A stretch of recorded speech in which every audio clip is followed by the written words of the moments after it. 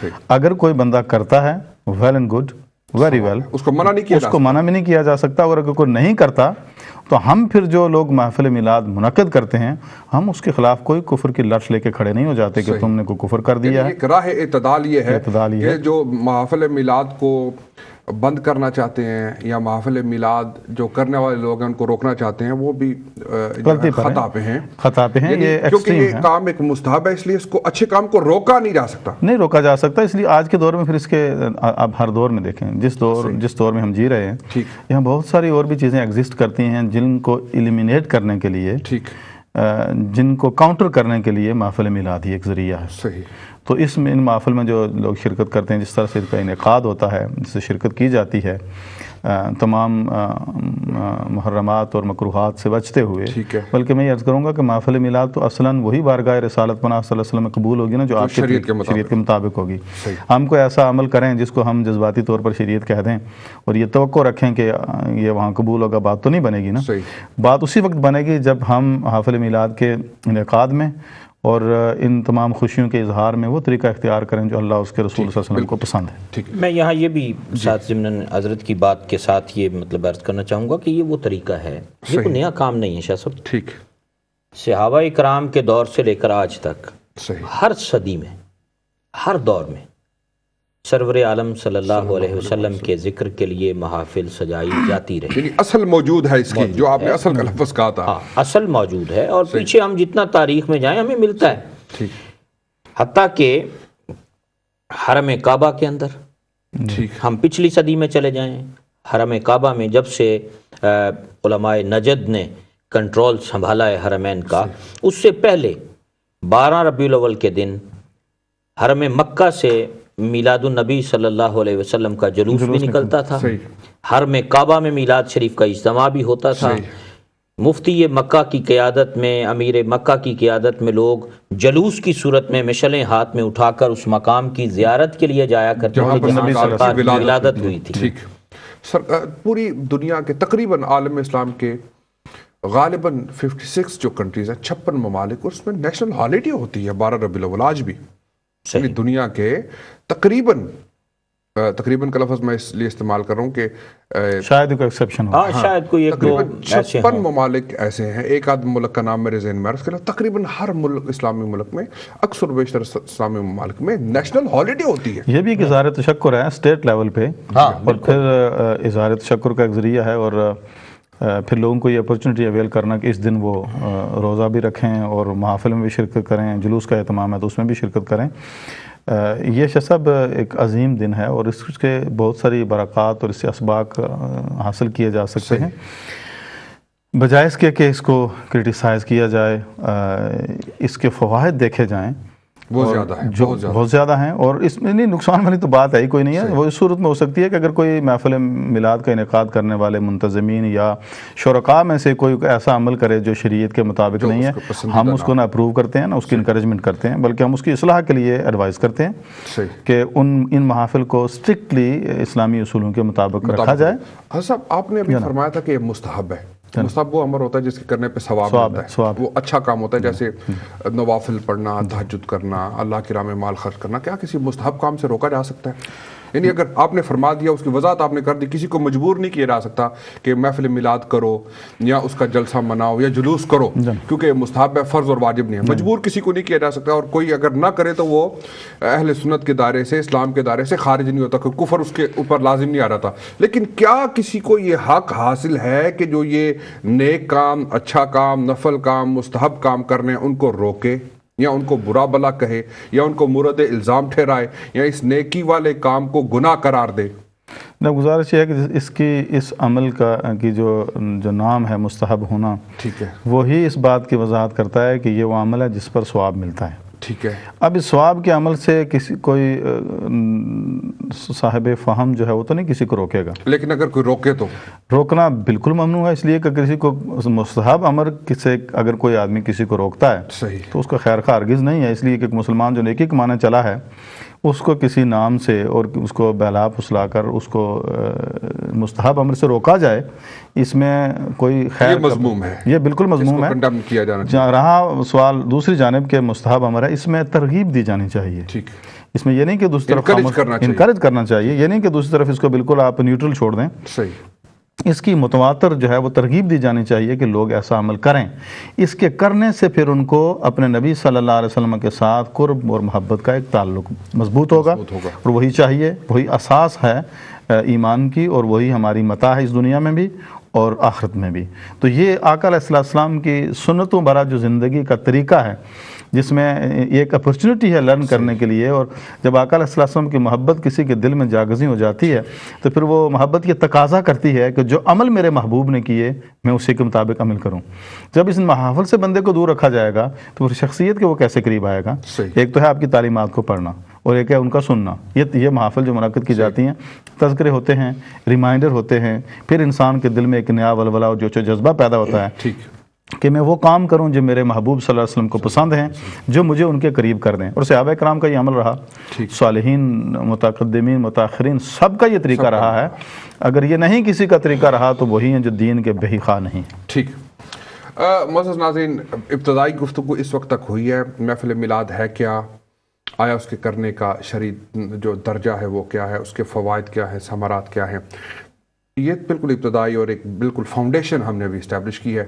ایک مختصر سا وقفہ لیں گے، اس کے بعد تھوڑی سی تفصیل کے ساتھ گفتگو ہوگی کہ اس کا سٹرکچر کیا ہونا چاہیے، اس میں سے اس کے برکات کیا ہیں، اس کے فوائد کیا ہیں، اور کیا وہ چیزیں ہیں جن کو ہم نے امپروو کرنا ہے۔ بالخصوص جو ہمارے منتظمین ہیں، علماء ہیں، مشائخ ہیں، ان کی بارگاہ میں یہ ہماری ایک ہمبل ریکویسٹ ہوگی کہ یعنی کچھ جو انتظام کرنے والے ہیں وہ خیال کے ساتھ اور محبت اور شفقت کے ساتھ آنے والے سیگمنٹ کو دیکھیں، اس میں ہم کچھ پروگرام کے انتظامات کے حوالے سے کچھ گوشے جو ہیں ان پر ایک کریٹیکل انالیسس کرنے والے ہیں۔ تھوڑی دیر میں ملاقات ہوتی ہے۔